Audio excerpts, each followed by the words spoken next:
Bienvenidos a Documentales de El Salvador, un espacio de conversación y reflexión donde exploramos temas científicos, sociales, ambientales, políticos, económicos y estadísticos y eventos de actualidad de El Salvador y el mundo.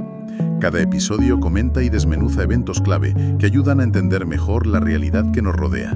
Búscanos gratis en tu plataforma favorita. Puedes apoyar este podcast a través de PayPal, el PayPal me lo encontrarás en la descripción, o encuentra más formas de apoyar y contenido premium en el link que aparece también en la descripción. Búscanos como Documentales El Salvador, síguenos, comparte y comenta. Hoy nos metemos de lleno en una de las figuras más oscuras del siglo XX, Charles Mills Manson. Y a mí hay una pregunta que no para de darme vueltas en la cabeza, y es ¿cómo? Es que esa es la gran pregunta.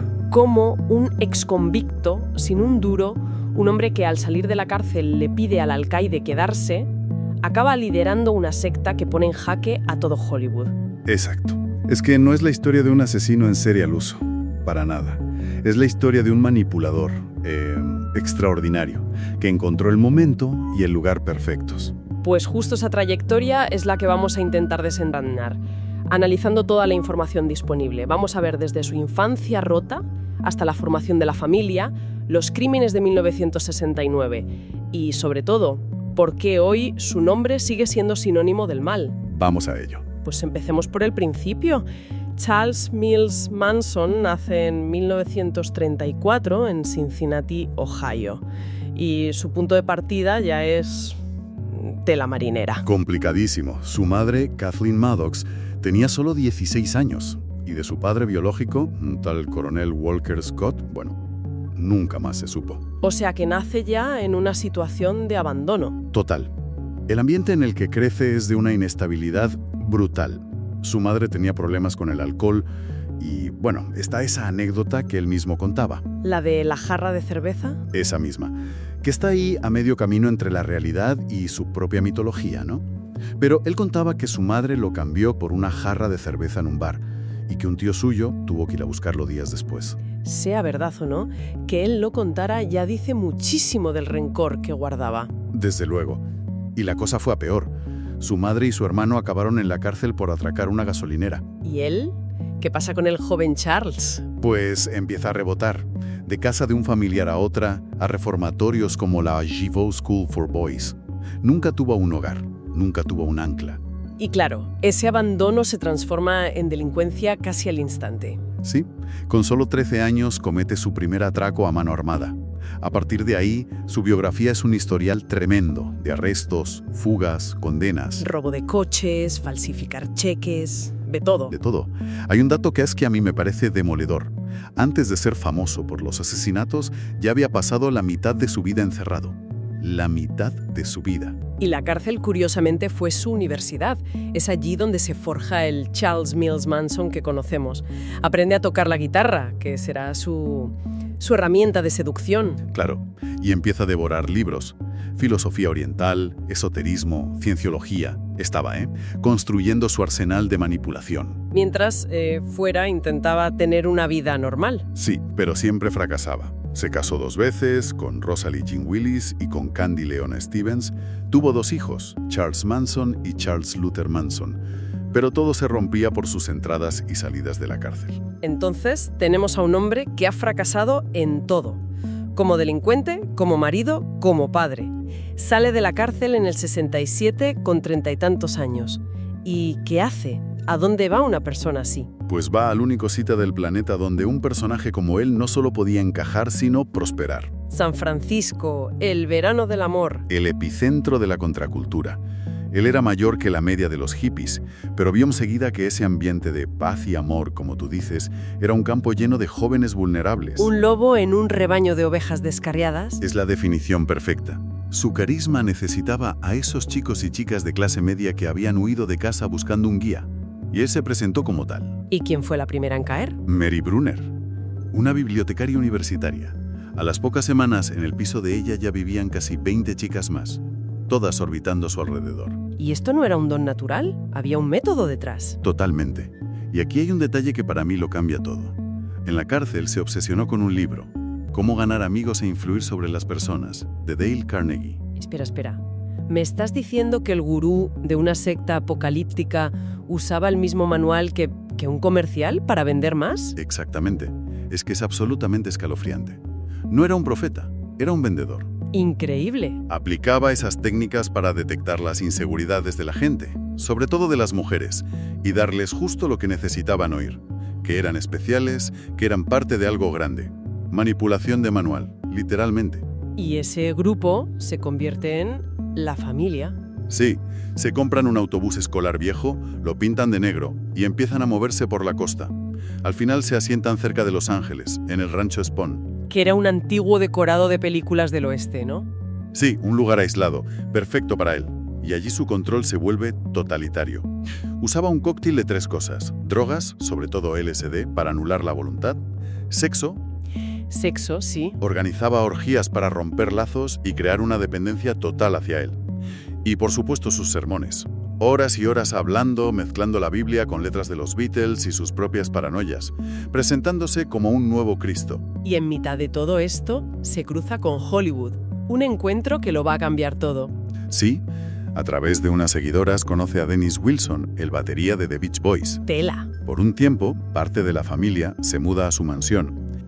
Hacemos una breve pausa para recordar que pueden apoyar la continuidad de este proyecto.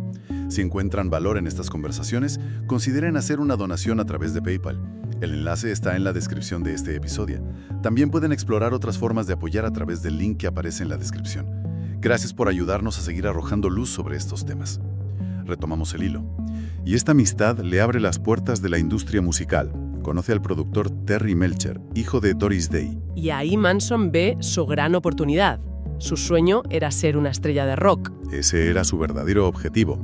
De hecho, The Beach Boys llegaron a grabar una canción suya, Cease to Exist. Ah, sí, pero le cambiaron la letra y el título, ¿no? Sí, la retitularon Never Learn Not to Love y no le dieron crédito.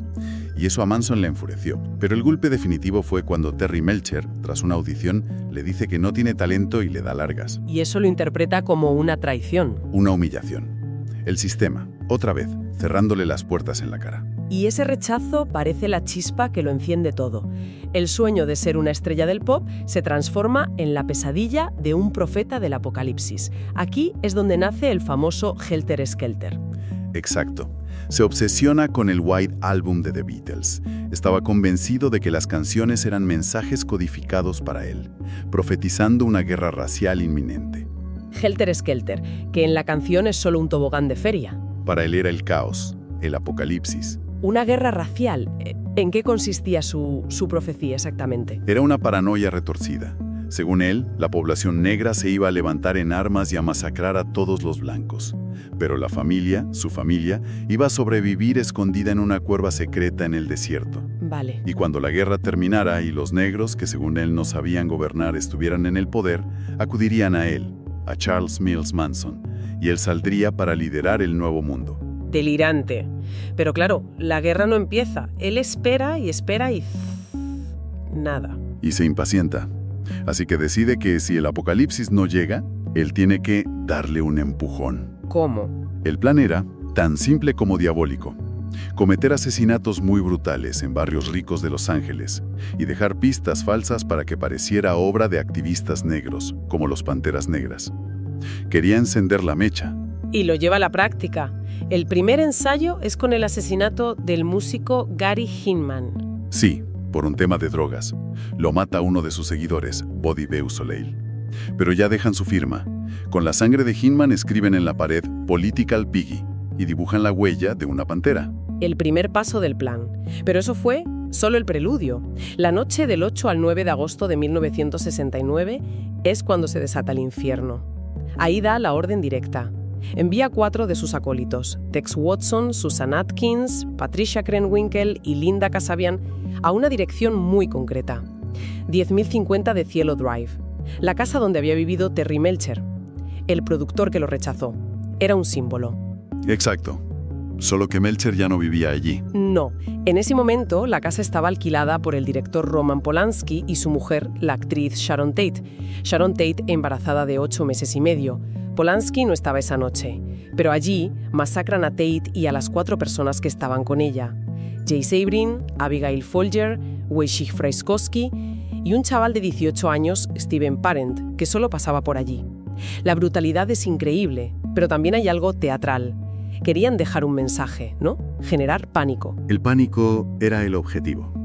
No era un robo, era terrorismo simbólico. Querían que el miedo se apoderara de la ciudad. Por eso, antes de irse, Susan Atkins cogió una toalla, la empapó en la sangre de Sharon Tate y escribió pig, cerdo, en la puerta. Y cuando parece que ya no se puede ser más macabro, la noche siguiente deciden que no ha sido suficiente. Manson estaba frustrado. Creía que los asesinatos habían sido demasiado caóticos. Así que la noche siguiente, va él mismo con otro grupo para enseñarles cómo se hacía. ¿Él mismo? Sí. Eligen una casa al azar, la del ejecutivo Leno LaBianca y su mujer, Rosemary. Según los testimonios, el propio Manson entró, ató a la pareja y luego se fue, dando órdenes a Tex Watson, Leslie Van Houten y Patricia Krenwinkel para que los mataran. Y volvieron a dejar su firma sangrienta. Sí. Esta vez las paredes llenas de mensajes. Rise, Death to Pigs y Halter Skelter, mal escrito. El pánico en Los Ángeles fue absoluto. Y la policía durante meses no tenía ni idea. No conectaban los crímenes, no encontraban un móvil. Estaban perdidos. La clave llegó de la forma más tonta. Susan Atkins, detenida por otro delito, se jactó de los asesinatos ante una compañera de celda. Le contó todo. Y esa compañera fue a la policía. Exacto. A partir de ahí tiraron del hilo hasta llegar a Manson y a todo el grupo. Y eso nos lleva al juicio, en 1970. Un espectáculo mediático. Un circo. Duró casi 10 meses, el más largo y caro de la historia de EU hasta entonces. Y Manson sabía cómo manejar el espectáculo. Apareció con una X grabada en la frente. Sí, que luego convirtió en una esvástica. Y sus seguidoras, a las puertas del juzgado, lo imitaron. Se raparon la cabeza, se grabaron la misma marca. Era un desafío total al sistema. Pero el fiscal, Vincent Bugliosi, tenía un reto. Manson no había estado en los crímenes de Tate y LaBianca. ¿Cómo demuestras que es culpable? Ese fue el gran logro de Bugliosi. Argumentó que Manson era el autor intelectual, que aunque sus manos no estuvieran manchadas, sus palabras habían sido el arma. Consiguió que el jurado entendiera la lógica de Helter Skelter y el control mental que ejercía. Al final, el veredicto fue de culpabilidad, condenados a muerte. Sí, pero nunca llegaron a la cámara de gas. En el 72, California abolió temporalmente la pena capital, y sus sentencias fueron conmutadas a cadena perpetua. Pasó el resto de su vida en prisión.